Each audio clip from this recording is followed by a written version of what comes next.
الحمد لله الحمد لله وحده، والصلاة والسلام على من لا نبي بعده. أما بعد، فأعوذ بالله من الشيطان الرجيم. بسم الله الرحمن الرحيم. رضي الله عنهم ورضوا عنه، صدق الله العظیم۔ واجب الاحترام بھائیوں، دوستوں اور بزرگوں، آج میں آپ حضرات کے سامنے حضرت سیدنا عمر فاروق رضی اللہ تعالی عنہ کی شہادت کے بارے میں دو چار باتیں عرض کرنا چاہتا ہوں۔ اللہ تعالیٰ سے دعا ہے کہ اللہ تعالیٰ مجھے حق سچ بیان کرنے کی توفیق عطا فرمائے۔ حضرت سیدنا عمر فاروق رضی اللہ تعالی عنہ وہ جلیل القدر صحابی ہیں جس کے بارے میں رسول اللہ صلی اللہ علیہ وسلم نے فرمایا کہ اگر میرے بعد کوئی نبی ہوتا تو وہ حضرت سیدنا عمر فاروق ہوتے۔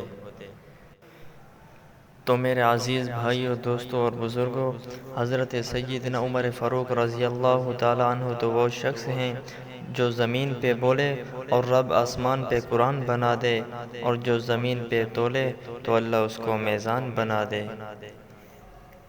فاروق اعظم وہ شخص ہیں کہ جس کی رائے کے مطابق قرآن کی 22 آیات اللہ نے آسمان سے اتاری ہیں، اور حضرت سیدنا عمر فاروق رضی اللہ تعالیٰ عنہ وہ بہادر شخص ہیں جس نے کلمہ پڑھنے کے بعد پھر کبھی حق نہیں چھپایا، اور اتنا جرأت مند تھے کہ جس راستے سے گزرتے تھے تو شیطان بھی وہ راستہ چھوڑ دیتا تھا۔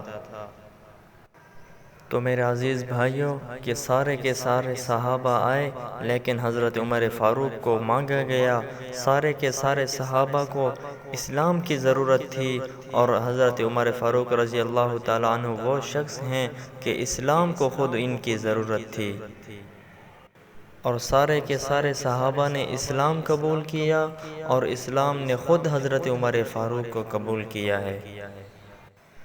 رسول اللہ صلی اللہ علیہ وسلم نے فرمایا کہ قیامت کے دن کچھ ایسے لوگ ہوں گے کہ جن کے جسموں سے بدبو آ رہی ہوگی، تو ان کی جسموں کی بدبو کی وجہ سے باقی جہنمیوں کا عذاب بھی بڑھ جائے گا۔ وہ چیخ کر پکاریں گے اور کہیں گے، یا اللہ، یہ بدبو کہاں سے آ رہی ہے؟ ان کو جواب دیا جائے گا کہ یہ ان لوگوں کے جسموں کی بدبو ہیں جن کے دلوں میں حضرت عمر فاروق رضی اللہ تعالیٰ عنہ کا بغض تھا، یہ ان لوگوں کے جسموں کی بدبو ہے۔ ایک دن حضرت عائشہ رضی اللہ تعالیٰ عنہ نے رسول اللہ صلی اللہ علیہ وسلم سے سوال کیا کہ آسمان کے ستاروں سے بھی زیادہ کسی کے نیکیاں ہیں؟ تو رسول اللہ صلی اللہ علیہ وسلم نے فرمایا کہ جی ہاں عائشہ، حضرت عمر فاروق رضی اللہ تعالیٰ عنہ کی نیکیاں آسمان کے ستاروں سے بھی زیادہ ہیں۔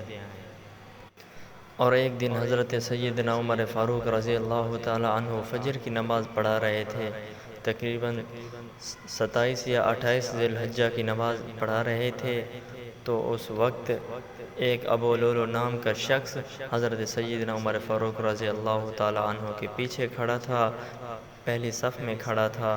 اس نے خنجر نکالا، وہ خنجر زہر سے بھرا ہوا تھا، تو وہ خنجر نکال کر حضرت سیدنا عمر فاروق رضی اللہ تعالیٰ عنہ پر اس نے وار کیا، تقریباً 4 یا 5 وار کیا اس نے۔ تو حضرت سیدنا عمر فاروق رضی اللہ تعالیٰ عنہ زخمی ہو کر نیچے گر پڑے، اور حضرت عبد الرحمن بن عوف رضی اللہ تعالیٰ عنہ کو اشارہ کیا کہ آپ نماز مکمل کریں، تو وہ شخص پیچھے بھاگا، اور اس کے راستے میں جتنے بھی صحابہ نماز پڑھ رہے تھے سب کو وہ خنجر مارتا گیا۔ تو آخر میں ایک شخص کھڑا ہوا تھا، ایک صحابی، جس کے پاس ایک چادر تھی، تو اس نے فوراً چادر اتاری اور اس کے اوپر ڈال دی۔ تو اس شخص نے سوچا کہ اب تو میں نہیں بچ سکتا، اب تو سارے صحابہ مجھے مار دیں گے، تو اس نے وہی خنجر اپنے آپ میں گھونپ دیا، اس نے سوچا کہ اب میں اپنے آپ کو خود مار دوں ورنہ یہ صحابہ مجھے مار دیں گے۔ وہی خنجر اس نے اپنے آپ کو مار دیا۔ اسی طرح حضرت سیدنا عمر فاروق رضی اللہ تعالیٰ عنہ بے ہوشی کی حالت میں رہے، تو پھر تقریباً 2-3 دن کے بعد یکم محرم کو حضرت سیدنا عمر فاروق رضی اللہ تعالیٰ عنہ وفات پا گئے۔ یقیناً اس شخص نے نماز میں اس لیے وار کیا تھا کہ کسی ماں نے ایسا لال نہیں جنا تھا کہ جس کے اندر یہ جرأت ہو، یہ طاقت ہوتی کہ حضرت عمر فاروق کا سامنے سے مقابلہ کرتا، اس لیے اس نے نماز کی حالت میں مارا اس کو۔ اس کے اندر یہ جرأت اور طاقت نہیں تھی کہ وہ سامنے سے مقابلہ کر سکتا۔ اور جب ان کی وفات ہوئی تو اس وقت اسلام بھی رو رہا تھا۔ حضور صلی اللہ علیہ وسلم نے ان کے بارے میں خود کہا کہ الاسلام یبکی علی موتک الی یوم القیامہ، اے عمر تیری وفات پر میرا اسلام بھی روئے گا اور قیامت تک روتا رہے گا۔ اللہ تعالیٰ سے دعا ہے کہ اللہ تعالیٰ مجھے بھی اور آپ کو بھی حضرت عمر فاروق رضی اللہ تعالیٰ عنہ جیسا اسلام نصیب فرمائے، اور اللہ تعالیٰ مجھے بھی اور آپ کو بھی حضرت سیدنا عمر فاروق رضی اللہ تعالیٰ عنہ کے نقش قدم پر چلنے کی بھی توفیق عطا فرمائے۔ وآخر دعوانا ان الحمد للہ رب العالمین۔